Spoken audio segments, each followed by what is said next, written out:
Media మిత్రులకు అస్సలాము అలైకుం, నమస్కారం. నేను doctor Vaishyak, managing director, national liver and gastro hospital Guntur, YSRCP doctors. ఈరోజు ఈ ప్రెస్ మీట్ పెట్టడానికి ముఖ్య కారణం ఏంటంటే, ఈ మధ్యలో కొన్ని రోజులుగా కొంతమంది ముస్లిం సోదరులు ప్రెస్ మీట్లోనూ, ప్రచారంలోనూ, సోషల్ మీడియాలోనూ తెలుగుదేశంకి ఓటు వేయండి అని కోరుతున్నారు. మనం ముస్లింలుగా ఎటువంటి పరిస్థితుల్లోనూ తెలుగుదేశంకు ఓటు వేయకూడదు. ఎందుకంటే తెలుగుదేశం బీజేపీతో జతకట్టింది. బీజేపీ వాళ్ళు 4% రిజర్వేషన్ ఖచ్చితంగా తీసివేస్తామని చెప్తున్నారు.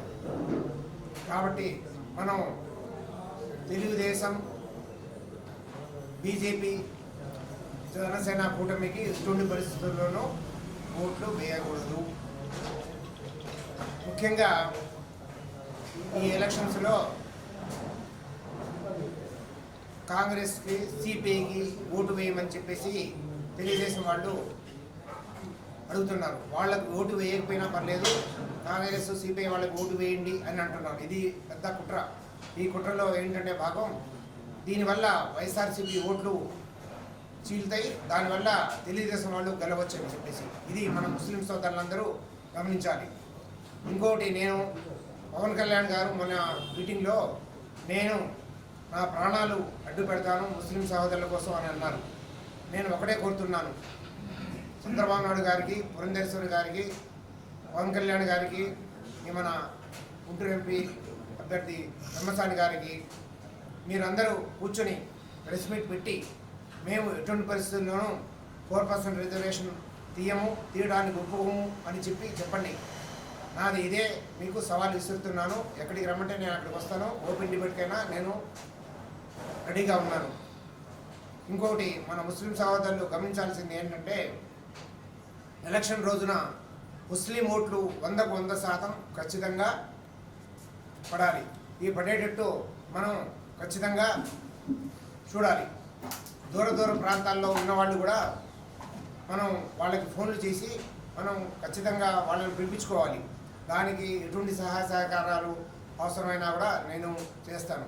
ఎలక్షన్ రోజు మనం అల్లాహ్ని ప్రార్థించుకొని మన ముస్లిం సమాజం బాగుండాలి అని చెప్పేసి తలచుకుంటూ మనం మన ముస్లిం సమాజం కోసం పాటుపడే వైఎస్ఆర్సీపీకి ఖచ్చితంగా ఫ్యాన్ గుర్తుకి ఓటు పడేట్టు మనం చూసుకోవాలి.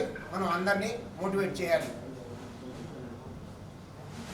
నా విజ్ఞప్తి చివరిసారిగా నేను చెప్తుంది ఏంటంటే, మన ఓట్లు 100కు 100% వైఎస్ఆర్సీపీకే పడేట్టు మనం చూసుకోవాలి.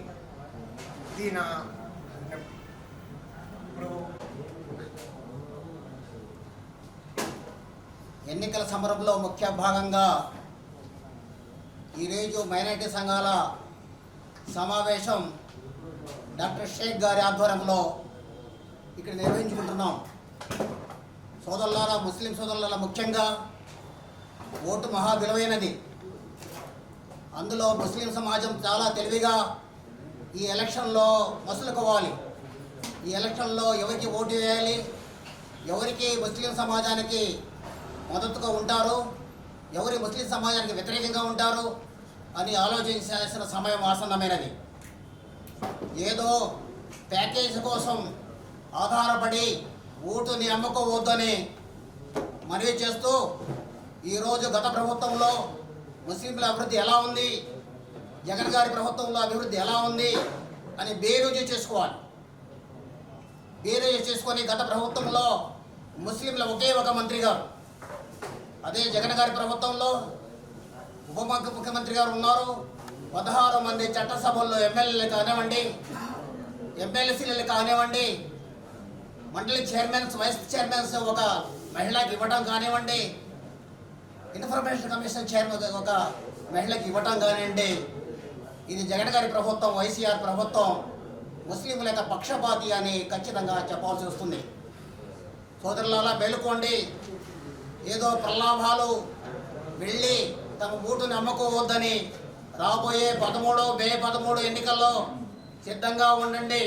ప్రతి ఒక్కడు తమ ఓట్లన్నీ తప్పనిసరిగా వినియోగించుకొని ఫ్యాన్ గుర్తుకి ఓటు వేసి మీకు అమూల్యమైన ఓటుని మన జిల్లాలో ఉన్న ఎంపీల్ని, వైఎస్ఆర్ ఎమ్మెల్యేలని గెలిపించుకుంటే భవిష్యత్తులో ముస్లింల యొక్క సమస్యల పరిష్కారానికి జగన్మోహన్ రెడ్డి గారు ముందు ఉంటారని ఆశిస్తూ